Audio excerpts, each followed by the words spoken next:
오늘 부활 주일을 맞이하여서 예수 부활이 지닌 의미라는 제목을 가지고 함께 말씀을 나눕니다.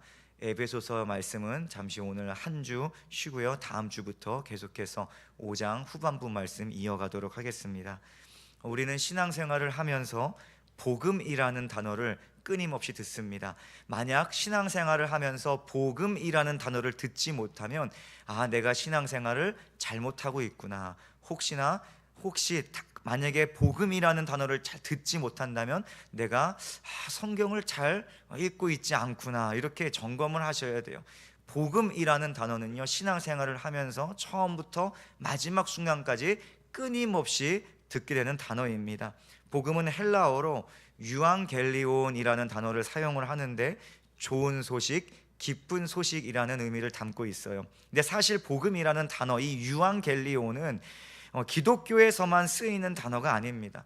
로마 초대 황제인 아우구스투스의 생애를 기념하기 위해 세워진 그 비문에도 유앙겔리온이라는 단어가 사용이 되었어요. 즉, 그 황제의 탄생과 통치가 로마 백성들에게는 유앙겔리온이었다는 것이죠. 기쁜 소식, 복음이었다는 거예요. 이와 같이 세상에는 사람마다 각자가 정의하는 복음이 굉장히 다양합니다. 그러나 오늘 우리가 믿고 고백하며 즐거워하는 복음은 오직 예수 그리스도의 복음인 줄 믿습니다. 성경은 이를 분명하게 선포합니다. 마가복음 1장 1절을 보니까 하나님의 아들 예수 그리스도의 복음의 시작이다. 로마는요, 그 아우구스투스의 탄생을 복음이다라고 외쳤지만 성경은 외치는 것은 예수 그리스도의 복음이다, 예수께서 우리의 복음이시다라고 분명히 선포하는 것입니다. 마가는 세상에 주어진 복된 소식이 오직 예수 그리스도이심을 분명히 말했어요. 사도 바울도 이를 너무나 분명히 선포했습니다. 디모데후서 2장 8절을 보니까 내가 전한 복음대로 다윗의 씨로 죽은 자 가운데서 다시 살아나신 예수 그리스도를 기억하라. 사도 바울 또한 예수 그리스도께서 복음이시다, 우리는 예수 그리스도를 기억해야 된다 분명히 선포합니다. 성경은 예수 그리스도를 가리켜 오직 예수 그리스도만을 가리켜서 유앙겔리온이라고 말합니다. 그렇다면 오늘 예배하는 우리들에게도 오직 예수 그리스도께서 복된 소식이 되어야 할 줄 믿습니다.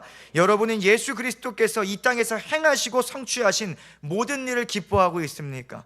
여러분, 그 복된 결과를 지금 누리며 살아가고 있습니까? 오늘 우리가 예배하는 이 주일은 부활 주일입니다. 복음이신 예수 그리스도께서 죽음을 이기시고 다시 살아나신 것을 기념하며 믿음으로 고백하는 주일이기도 합니다. 부활이 중요한 것은 예수께서 부활하셨기 때문에 우리의 믿음이 진짜 믿음이 될 수 있기 때문입니다. 또한 다시 말해서 이것은 예수 부활로 말미암아서 오늘 우리의 신앙생활이 하나님 앞에 영원히 기억될 수 있는 신앙생활이 될 수 있기 때문이죠. 예수님께서 부활 승천하신 후에 이것을 눈으로 보고 피부로 경험한 제자들은요, 부활의 소망을 가지고 살아가기 시작했습니다. 쉽게 말해서 부활 신앙으로 살아갔다는 것이죠. 그렇다면 오늘 우리가 함께 나눈 말씀이 바로 이것입니다. 부활이 지닌 의미는 무엇인가? 그리고 그 부활 신앙으로 살아가는 성도의 삶은 어떻게 살아가야 할 것인가? 여러분, 이 두 가지를 연계해서 함께 말씀을 살펴보도록 하겠습니다. 말씀을 통해 오직 죽으시고 부활하신 예수 그리스도를 복음이라 고백하는 믿음이 오늘 예배하는 우리 모두에게 고백될 수 있기를 예수님의 이름으로 축복합니다. 우리 첫 번째로 나눌 것은 부활은요, 죄와 사망에 대한 승리라는 사실입니다. 이 예수 그리스도의 복음은 하나님의 사랑으로 말미암아서 창세 전부터 계획된 구원의 이야기입니다. 이 복음을 한마디로 하면 이렇게 정의할 수 있는 거예요. 하나님의 사랑 때문에 창세 전부터, 모든 만물이 있기 전부터 하나님께서 계획하신 구원의 이야기이다. 아담의 범죄로 세상에 들어온 죄로 인해서 모든 사람은 죄인이 되었습니다.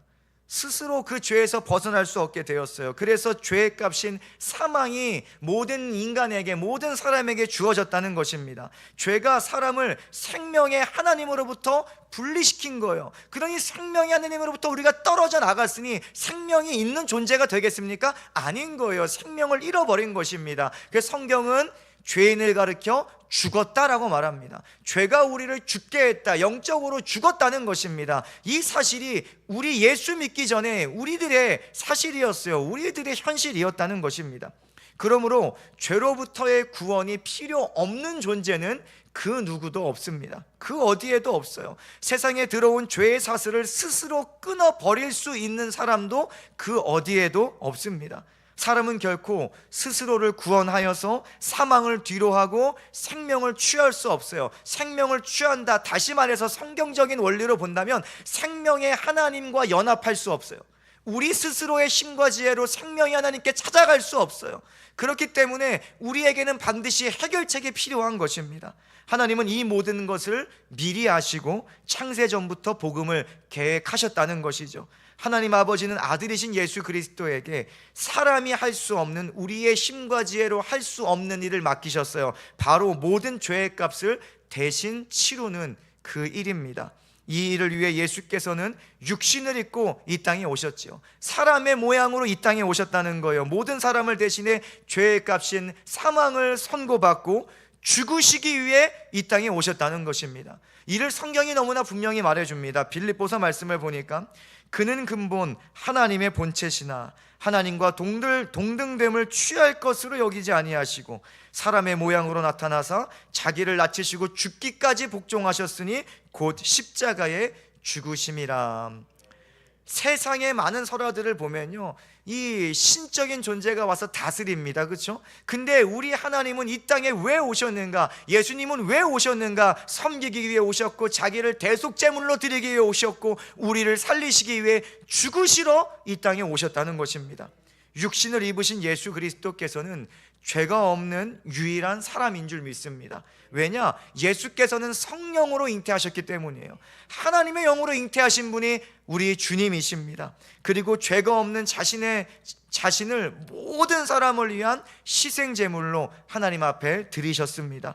그러므로 말미암아 사람의 모든 죄의 값을 다 치르신 것입니다. 자신의 생명을 가지고 죄 없는 그 거룩한 피를 흘리시면서 우리의 모든 죄를 대신 갚아주신 거예요. 그 결과 누구든지입니다. 예수 그리스도를 믿는 누구든지, 예수 그리스도의 대속적 죽음을 믿고 예수 안에 거하는 자는 죄 사함을 얻게 된 것입니다. 이것이 성경이 말하는 구원입니다. 오직 예수 안에서 모든 정죄함으로부터 오늘 우리는 자유하게 되었음을 믿습니다.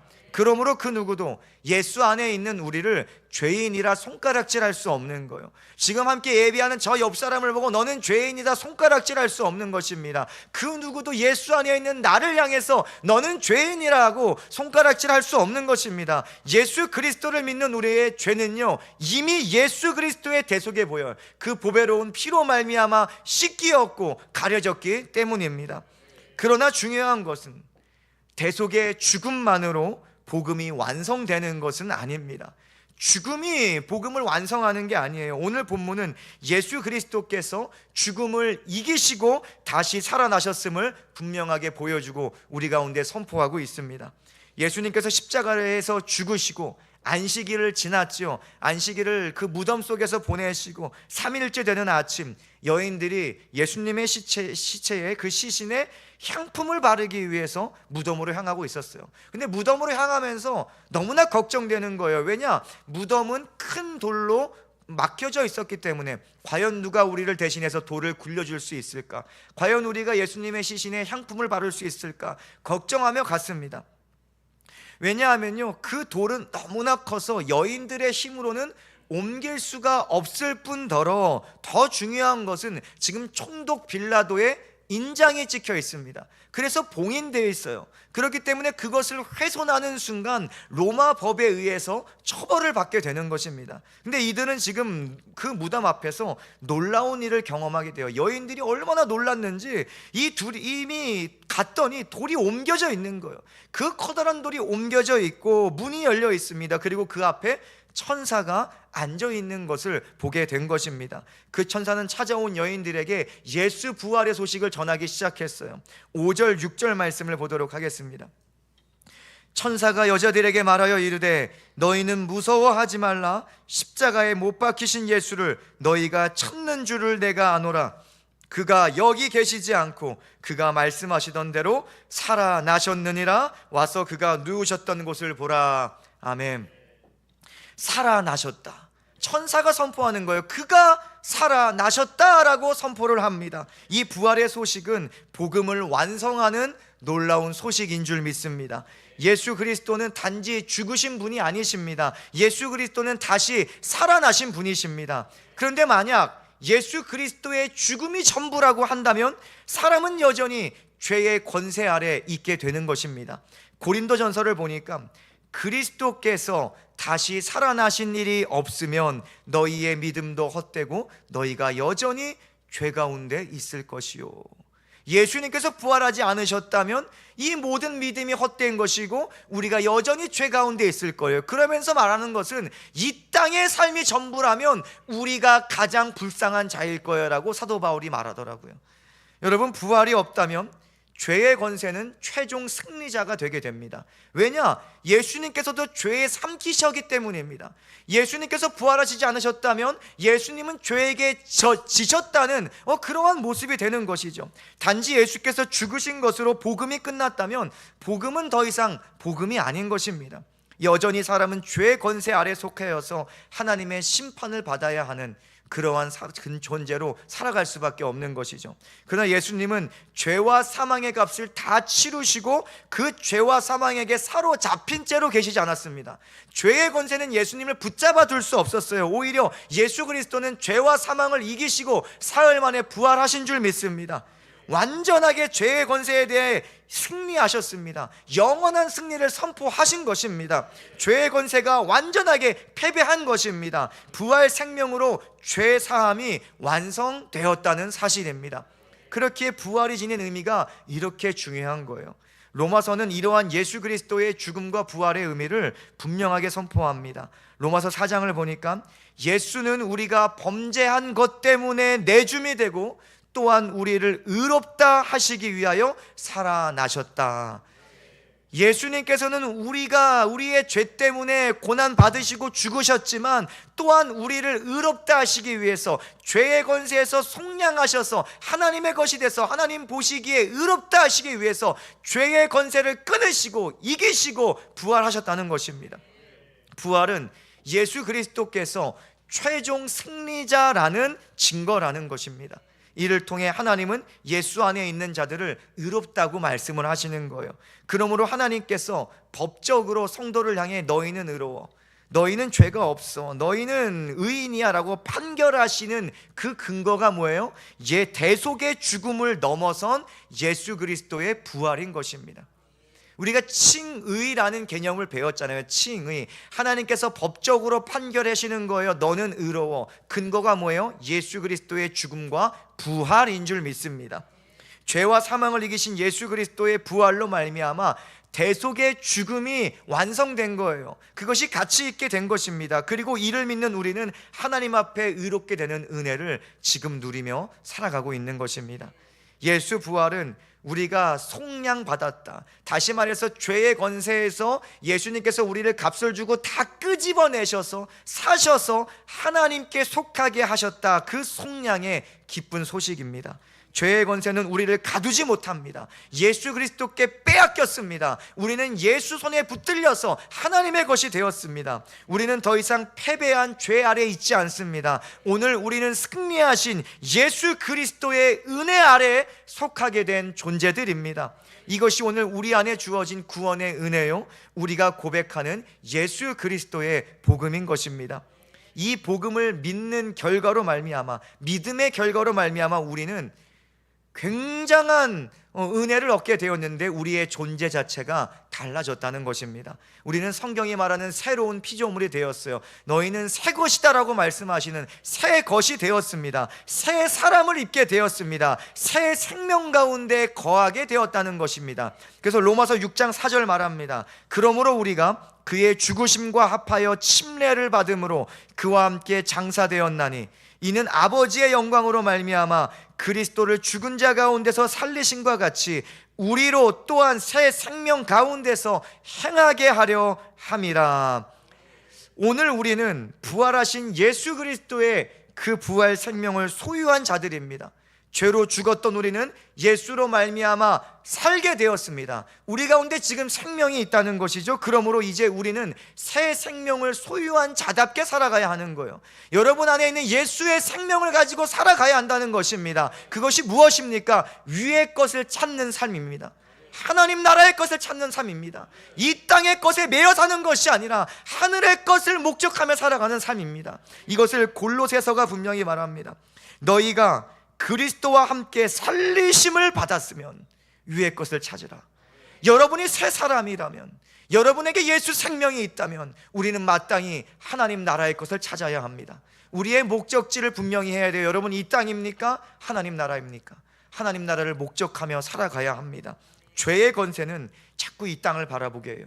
죄의 사슬은 얼마나 무거운지, 우리 목에 걸린 죄의 사슬은 자꾸만 우리의 고개를 이 땅을 바라보게 합니다. 고개를 들지 못하게 해요. 이 땅에 매이게 해요. 그러나 예수 십자가 죽음과 부활은 이를 믿는 자의 죄의 사슬을 완전하게 끊어버렸습니다. 여러분의 목에 매여있던 죄의 사슬을 완전하게 끊어버렸다는 것입니다. 여러분의 손에, 여러분의 발에 묶여있던 그 죄의 족쇄를 완전하게 풀어버린 것입니다. 깨뜨린 것입니다. 고개 들어서 하늘의 것을 바라보게 하셨다는 것이죠. 이제 우리는 믿음으로 예수 그리스도 안에서 자유한 존재인 줄 믿습니다. 그 자유를 여전히 이 땅을 위해 사용하지 마세요. 하나님께서 주신 예수의 피값으로 우리에게 주어진 그 자유를 하나님 나라를 위해 사용할 수 있기를 예수님의 이름으로 축복합니다. 하늘의 것을 찾아야 됩니다. 이는 예수 부활로 말미암아 하나님을 바라보지 못하게 하던 죄의 사슬이 완전하게 우리 가운데 끊어졌기 때문입니다. 제가 예전에 어릴 때 친구들하고 장난 하나 쳤는데 젓가락을 세게 이렇게 누르고 있으면 갑자기 이제 손가락을 친구가 땅 쳐요. 그럼 손이 어떻게 돼요? 내가 누르고 있던 대로 이렇게 되잖아요. 그렇죠? 그 방향으로 계속 가게 됩니다.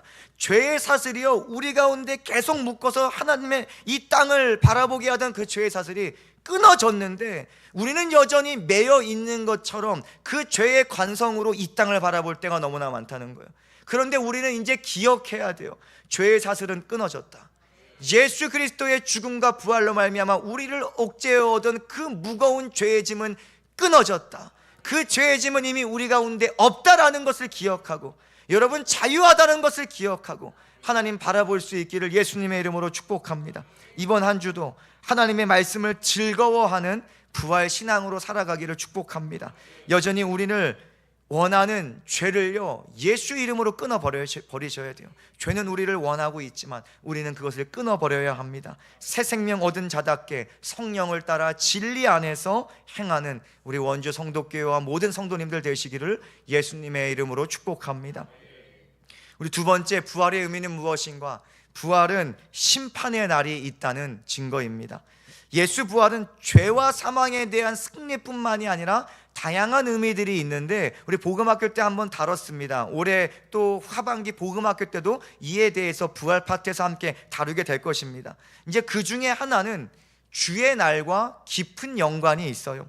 사도행전 1장은 부활하신 주님의 행적을 기록하고 있죠. 부활하신 예수님께서는 40일 동안 이 땅에 머무시면서 하나님 나라의 일에 대해서 계속해서 가르치시고, 그리고 하나님 나라로 승천하셨습니다. 하늘 보좌로 올라가셨죠. 그리고 약속하신 성령을 이제 기다리라 이렇게 말씀하신 후에 올라가신 거예요. 그때 흰 옷 입은 두 사람이 제자들 곁에 서서 승천하신 예수 그리스도의 다시 오심에 대해 선포하고 있습니다. 사도행전 1장 11절을 보니까 이르되 갈릴리 사람들아 어찌하여 서서 하늘을 쳐다보느냐? 너희 가운데서 하늘로 올려지신 이 예수는 하늘로 가심을 본 그대로 오시리라 하였느니라.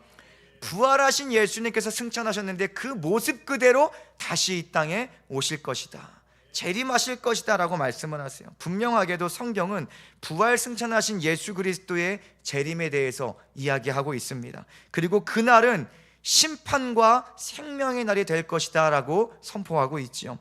예수님은 마태복음 25장에서 분명하게 말씀하세요. 25장 31절을 보니까 인자가 자기 영광으로 모든 천사와 함께 올 때에 자기 영광의 보좌에 앉으리니 모든 민족을 그 앞에 모으고 각각 구분하기를 목자가 양과 염소를 구분하는 것 같이 하여 양은 그 오른편에 염소는 그 왼편에 두리라. 예수님께서 다시 오시는데 그날의 모든 사람들을 그 앞에 모으고 심판하셔서 양들은 어느 편이에요? 오른편에, 염소들은 왼편에 이렇게 모으신다고 하십니다. 주님 다시 오시는 날에 모든 인생은 예외 없이 심판주 되시는 우리 주 예수 그리스도 앞에 서야 됩니다. 그리고 그냥 뭉탱이로 서서 구분 없이 서 있는 것이 아니라 구분돼요. 명확하게 구분됩니다. 분명하게도 오른편에 있는 자들을 성경이 이렇게 말해요. 창세로부터 예비된 하나님 나라를 상속받으라. 그 오른편에 선 예수님께서 오른편으로 구분하신 자들에게는 창세 전부터 예비된 하나님 나라를 받으라, 상속받으라라고 말하는 거예요. 이 선포가 우리에게 있을 수 있기를 예수님의 이름으로 축복합니다. 그러나 왼편에 서게 될 자들을, 그 염소 같은 자들에게는 이렇게 성경이 선포해요. 저주받아 예비된 영원한 불에 마귀와 함께 들어가라. 마귀를 향해, 마귀를 위해 준비된 그 형벌을 같이 받으라는 것입니다. 여러분, 이 말씀이 우리에게 들리지 않기를 예수님의 이름으로 축복합니다.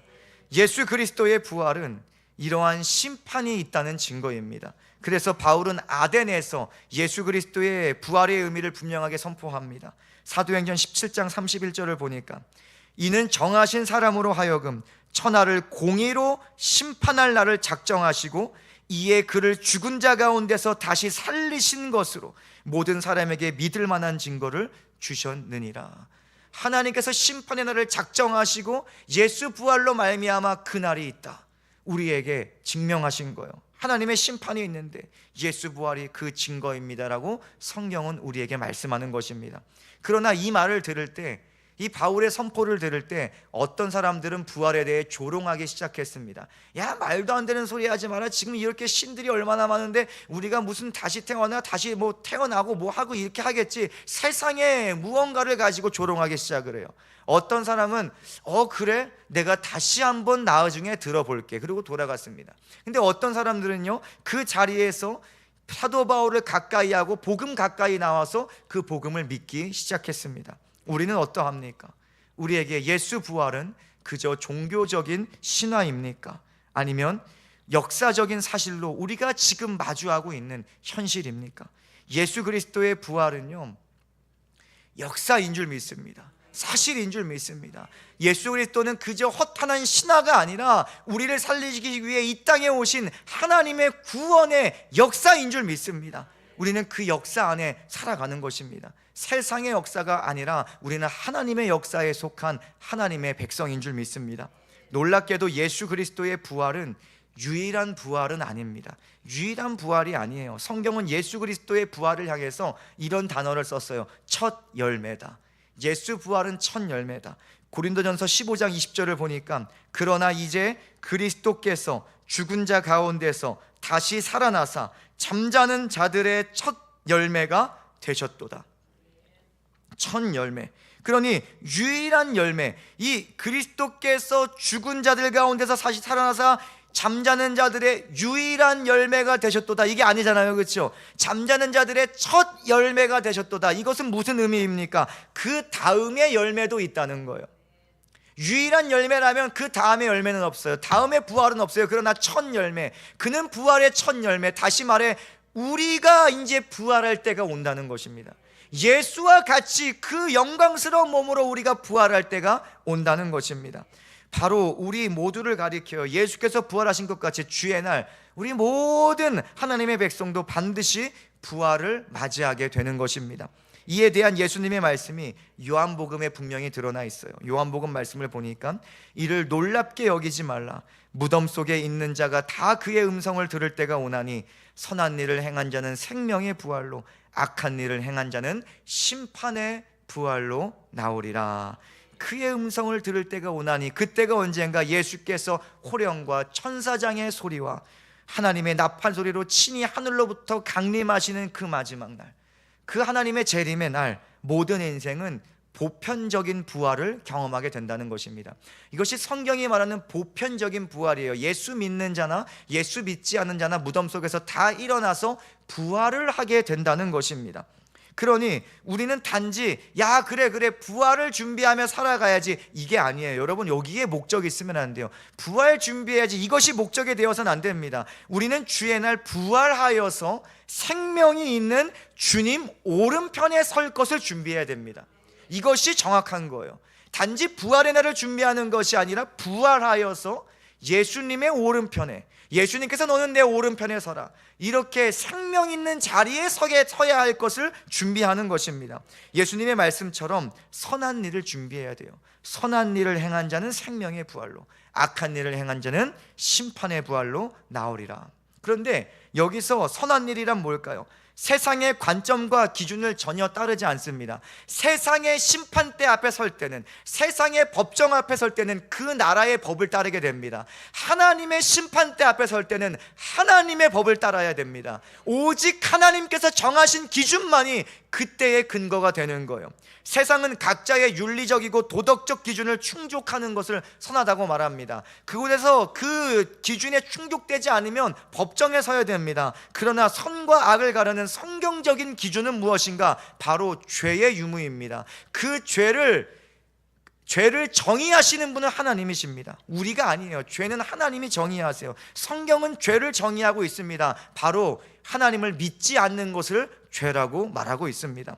죄는요, 오직 예수 그리스도의 대속의 죽음과 부활을 통해 사함을 얻을 수가 있고 의롭다 여겨질 수 있다, 성경은 우리에게 가르치고 있죠. 그러므로 성경이 말하는 선한 일과 악한 일은요, 복음을 믿느냐 믿지 않느냐, 이것을 말하는 것입니다. 어떤 윤리적이고 도덕적인 일을 말하는 것이 아니라 너희가 너희 죄를 씻기 위하여, 너희 죄를 사하기 위하여 이 땅에 오셔서 죽으시고 부활하신 예수를 믿느냐 예수를 믿지 않느냐, 이것이 성경이 말하는 선한 일과 악한 일의 기준이라는 것입니다. 다시 말해서 예수 그리스도 안에 거하는 자는 선한 일을 행하는 자예요. 왜냐? 그는 하나님 보시기에 의롭기 때문입니다. 예수 피로 말미암아 죄가 씻기고 가리어졌기 때문입니다. 그는 하나님 앞에 의롭습니다. 하나님 심판대 앞에 의로운 자로 설 수가 있는 것입니다. 심판을 면할 수가 있는 거예요.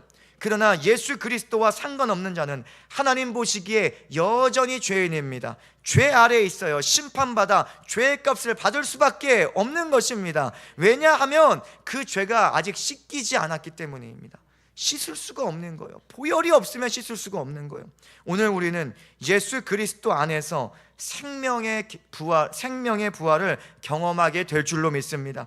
주님 다시 오시는 날 우리는 부활할 것입니다. 창세 전부터 예수 안에서 예비된 하나님 나라를 상속받고 영원하게 누리게 될 줄 믿습니다. 그러나 이 부활의 소망은 자꾸 우리가 오해하지 말 것은 미래의 것이 아니라는 거예요. 단지 미래의 것만이 아니라는 거예요. 부활의 소망은 예수 안에서 오늘을 거룩하게 살아갑니다. 오늘을 하나님 나라에 속하여 살아가게 한다는 것입니다. 이미 우리 안에 하나님 나라는 시작된 줄로 믿습니다. 우리는 우리의 소속이 바뀌었기 때문에 이제 죄의 권세 아래에 있는 것이 아니라 하나님의 빛의 나라로 나왔기 때문에 빛의 자녀로 하나님 앞에 구별된 삶을 살아가게 되었다는 것이죠. 그러니 오늘을 하나님 나라와 상관없이 살아가면서 미래의 하나님 나라가 나의 것이다라고 착각해서는 안 돼요. 하나님 나라는 지금 우리 가운데 시작되었습니다. 우리는 하나님 나라를 누리며 살아가야 되는데, 오늘 하나님 나라를 상관없이 살아가는데, 하나님 나라와 전혀 상관없이 살아가는데 미래의 하나님 나라가 나의 것이라고요? 그거는 착각입니다. 그거는 믿음 있는 삶이 아닙니다. 복음 있는 삶이 아니에요. 마태복음 7장을 보니까 나더러 주여 주여 하는 자마다 다 천국에 들어갈 것이 아니요 다만 하늘에 계신 내 아버지의 뜻대로 행하는 자라야 들어가리라. 여러분, 이 말이 행위로 구원받는다는 말이 아닙니다. 그렇게 오해하시면 안 돼요. 행위로 구원받는다는 말이 전혀 아니에요. 복음을 믿고 부활의 소망을 가진 자라면 하나님의 뜻을 마땅히 분별하면서 하나님을 기쁘시게 하는 삶을 살아가게 되는 것입니다. 그것을 이야기하는 거예요. 정말 믿음이 있으면 이 땅에 시작된 하나님 나라에 속하여 우리가 살아가면서, 그리고 미래에 우리 가운데 완전하게 임할 하나님 나라를 소망하며 기대하며 살아간다는 거예요. 그래서 사도 요한은 이를 분명하게 가르칩니다. 요한일서 3장 말씀을 보니까 사랑하는 자들아, 우리가 지금은 하나님의 자녀라. 지금은 하나님의 자녀라 우리를 말하고 있어요. 장래에 어떻게 될지를 아직 나타나지 아니하였으나 그가 나타나시면, 그가 재림하시면, 다시 오시면 우리가 그와 같을 줄 아는 것은 우리가 부활하게 될 것인데 그의 참모습 그대로 볼 것이기 때문이니 주를 향하여 이 소망을 가진 자마다, 주님께서 오실 때 우리가 생명에 부활할 것이다, 하나님 나라에 우리가 하나님 나라 상속받을 것이다 라고 소망을 가진 자마다 오늘 그의 깨끗하심과 같이 자기를 깨끗하게 하느니라. 부활의 소망을 가진 자마다 단지 미래를 바라보면서 그 미래적 하나님 나라를 바라보는 것이 아니라 오늘 나에게 임한 하나님 나라를 바라보고 주님께서 깨끗하신과 같이 우리도 정결하게 거룩하게 살아간다는 것입니다.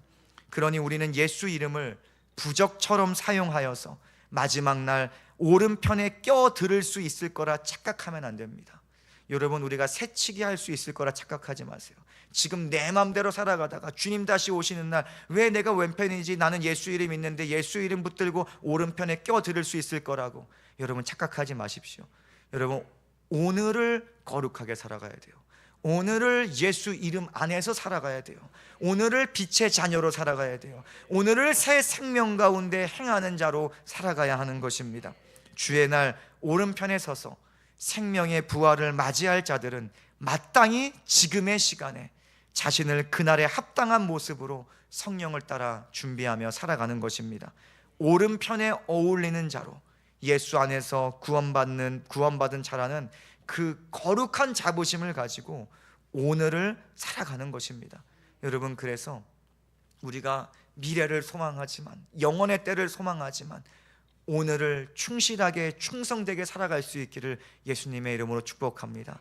오늘을 성령을 따라 행하며 살아가면서 예수를 드러낼 수 있기를 축복합니다. 이번 한 주 우리가 가진 부활의 소망 안에서 그에 합당한 거룩한 삶을 살아갈 수 있기를 바랍니다. 하나님을 위해 삶을 결단하면 우리 안에 이미 거하시고 계시는 성령께서 우리의 삶을 지도하시고 인도하실 줄 믿습니다. 함께 예배하는 우리 모두가 누구 하나 예외 없이, 여러분 옆에 사람 빠지면 안 됩니다. 누구 하나 예외 없이 주의 날에 생명의 부활을 마주할 수 있기를 예수님의 이름으로 축복합니다. 우리 옆 사람에게 같이 인사해 볼까요? 우리 생명의 부활로 만납시다. 생명의 부활로 만납시다. 생명의 부활로 만납시다. 여러분, 이게 반드시 있어야 돼요. 생명의 부활로 만나지 못하면 뭐예요? 심판의 부활인 거예요. 이 두 가지밖에 없어요. 이분법적이죠? 이거밖에 없어요. 왜냐? 성경이 이것만 말하고 있기 때문에. 생명의 부활 아니면 심판의 부활인데 우리는 생명의 부활로 만날 수 있기를 예수님의 이름으로 축복합니다. 오늘 말씀을 정리합니다. 오늘 우리는 부활주의를 맞이하여 예수 그리스도의 부활이 지닌 의미와 그 부활 신앙으로 살아가는 삶에 대해서 함께 말씀을 나눴죠. 먼저 예수 부활은 단연 죄와 사망을 향한 완전한 승리를 의미한다고 함께 말씀을 나눴습니다. 오늘 우리가 죄와 사망의 권세로부터 해방된 근거는 오직 예수 그리스도의 대속적인 죽음과 부활밖에 없습니다. 다른 방법 없어요. 다른 길은 없습니다. 오직 예수 부활로 말미암아 죄의 권세는 패배하였고 우리는 예수 안에서 새 생명을 누릴 수가 있는 것입니다. 또한 예수 부활은 심판의 날에 있다는 증거라고 함께 나눴죠. 이처럼 우리 또한 예수 그리스도와 같이 부활하여 이제 생명이냐 아니면 심판이냐 영원한 기로에 서게 될 것입니다. 이를 위해 우리는 오른편에 서게 될 믿음의 삶을 예수 안에서 날마다 준비하며 그리고 실천하며 살아가야 될 줄 믿습니다. 세상이 예수 부활을 조롱합니다. 조롱하지요. 이 바울의 때도 마찬가지였어요. 바울이 부활 전하니까 조롱하며 간 사람도 있었고 한 번 더 듣겠다라고 돌아간 사람도 있었고 믿은 사람도 있습니다. 오늘 우리는 믿음의 은혜 가운데 거하는 자들이죠. 세상이 예수 부활을 조롱한다, 미련하다 할지라도 믿음 잃지 않기를 축복합니다. 예수 부활은 부끄러운 이야기가 아니라 우리를 구원한 영광스러운 이야기인 줄로 믿습니다. 이번 한 주도 부활의 증인으로 살아가는 저와 여러분 되시기를 축복합니다. 입으로만 주여 주여 하는 자들이 아니라 거룩한 삶으로 주를 외치는 자들이 되어야 하는 것이죠.